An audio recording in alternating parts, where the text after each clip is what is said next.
Honourable Friend by Charles Dickens. We are delighted to find that he has got in. Our honourable friend is triumphantly returned to serve in the next Parliament. He is the honourable member for verbosity, the best represented place in England. Our honourable friend has issued an address of congratulation to the electors, which is worthy of that noble constituency, and is a very pretty piece of composition. In electing him, he says, they have covered themselves with glory, and England has been true to herself. In his preliminary address he had remarked, in a poetical quotation of great rarity, that naught could make us rue, if England to herself 999 prove but true. Our honourable friend delivers a prediction, in the same document, that the feeble minions of a faction will never hold up their heads any more, and that the finger of scorn will point at them in their dejected state, through countless ages of time. Further, that the hireling tools that would destroy the sacred bulwarks of our nationality are unworthy of the name of Englishmen, and that so long as the sea shall roll around our ocean-girded isle, so long his motto shall be, no surrender. Certain dogged persons of low principles and no intellect have disputed whether anybody knows who the minions are, or what the faction is, or which are the hireling tools and which the sacred bulwarks, or what it is that is never to be surrendered, and if not, why not? But our honourable friend the member for verbosity knows all about it. Our honourable friend has sat in several parliaments and given bushels of votes. He is a man of that profundity in the matter of vote-giving that you never know what he means. When he seems to be voting pure white, he may be in reality voting jet black. When he says yes, it is just as likely as not, or rather more so, that he means no. This is the statesmanship of our honourable friend. It is in this that he differs from mere unparliamentary men. You may not know what he meant then, or what he means now. But our honourable friend knows, and 999 from the first know, both what he meant then and what he means now. And when he said he didn't mean it then, he 999 in fact say that he means it now. And if you mean to say that you 999 not then, and do not now, know what he 999 mean then, or does mean now, our honourable friend will be glad to receive an explicit declaration from you whether you are prepared to destroy the sacred bulwarks of our nationality. Our honourable friend, the member for verbosity, has this great attribute, that he always means something and always means the same thing. When he came down to that house and mournfully boasted in his place, as an individual member of the assembled commons of this great and happy country, that he could lay his hand upon his heart and solemnly declare that no consideration on earth should induce him, at any time or under any circumstances, to go as far north as Berwick-upon-Tweed. And when he nevertheless, next year, 999 go to Berwick-upon-Tweed, and even beyond it to Edinburgh, he had one single meaning, one end, indivisible, and God forbid, our honourable friend says that he should waste another argument upon the man who professes that he cannot understand it. I do not, gentlemen, said our honourable friend, with indignant emphasis and amid great cheering, on one such public occasion. I do not, gentlemen, I am free to confess, envy the feelings of that man whose mind is so constituted as that he can hold such language to me, and yet lay his head upon his pillow, claiming to be a native of that land, whose march is o'er the mountain wave, whose home is on the deep. Vehement cheering, and man expelled.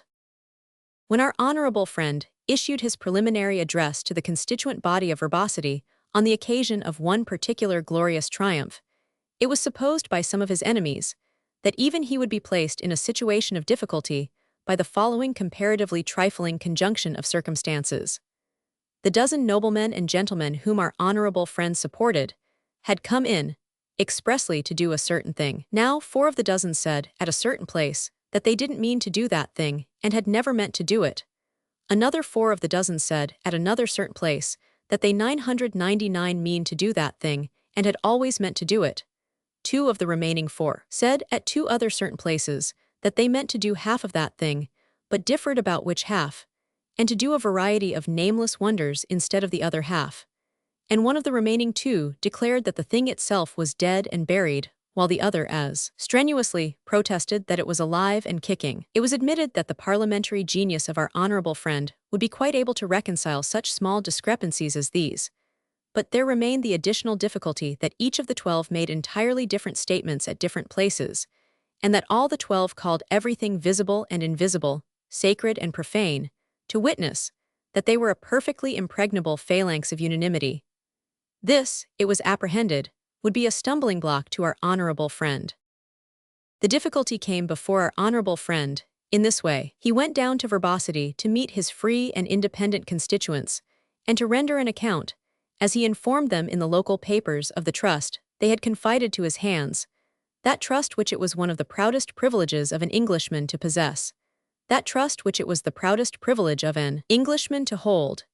It may be mentioned as a proof of the great general interest attaching to the contest, that a lunatic whom nobody employed or knew went down to verbosity with several £1,000s in gold, determined to give the whole away, which he actually 999, and that all the publicans opened their houses for nothing. Likewise, several fighting men, and a patriotic group of burglars sportively armed with life-preservers, proceeded in barouches and very drunk, to the scene of action at their own expense, these children of nature having conceived a warm attachment to our honorable friend, and intending, in their artless manner, to testify it by knocking the voters in the opposite interest on the head. Our honorable friend being come into the presence of his constituents, and having professed with great suavity that he was delighted to see his good friend Tipkisson there, in his working dress, his good friend Tipkisson being an inveterate saddler, who always opposes him, and for whom he has a mortal hatred, made them a brisk, gingerberry sort of speech, in which he showed them how the dozen noblemen and gentlemen had, in exactly 10 days from their coming in, exercised surprisingly beneficial effect on the whole financial condition of Europe, had altered the state of the exports and imports for the current half-year, had prevented the drain of gold, had made all that matter right about the glut of the raw material, and had restored all sorts of balances with which the superseded noblemen and gentlemen had played the deuce. And all this, with wheat at so much a quarter, gold at so much an ounce, and the Bank of England discounting good bills at so much per cent. He might be asked, he observed in a peroration of great power, what were his principles?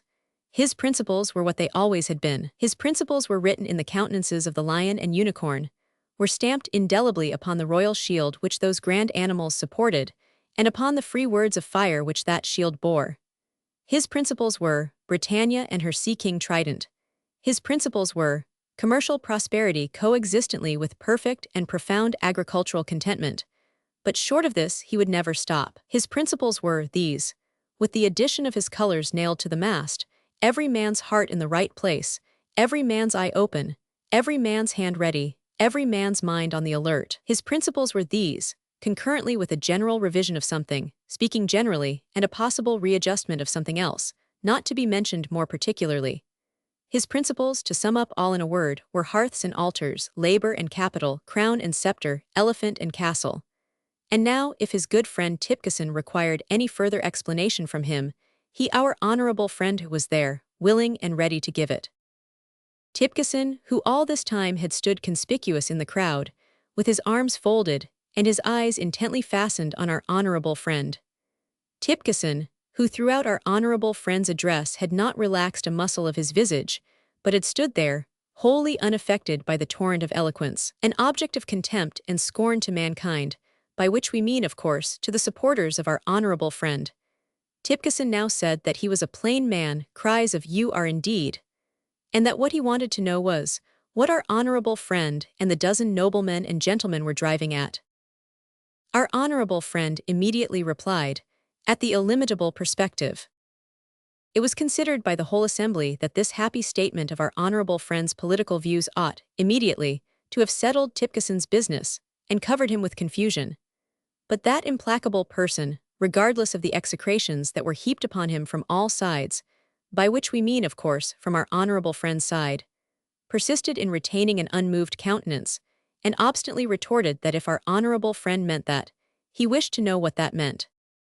It was in repelling this most objectionable and indecent opposition that our honorable friend displayed his highest qualifications for the representation of verbosity. His warmest supporters present, and those who were best acquainted with his generalship, supposed that the moment was come when he would fall back upon the sacred bulwarks of our nationality. No such thing. He replied thus, "My good friend Tipkisson, gentleman, wishes to know what I mean when he asks me what we are driving at, and when I candidly tell him at the illimitable perspective he wishes, if I understand him, to know what I mean." "I do," says Tipkisson, amid cries of shame and down with him. "Gentlemen," says our honorable friend, I will indulge my good friend Tipkisson by telling him both what I mean and what I don't mean. Cheers and cries of give it him. Be it known to him then, and to all whom it may concern, that I do mean altars, hearths, and homes, and that I don't mean mosques and Mohammedanism. The effect of this home thrust was terrific. Tipkisson, who is a Baptist, was hooted down and hustled out, and has ever since been regarded as a Turkish renegade who contemplates an early pilgrimage to Mecca. Nor was he the only discomfited man.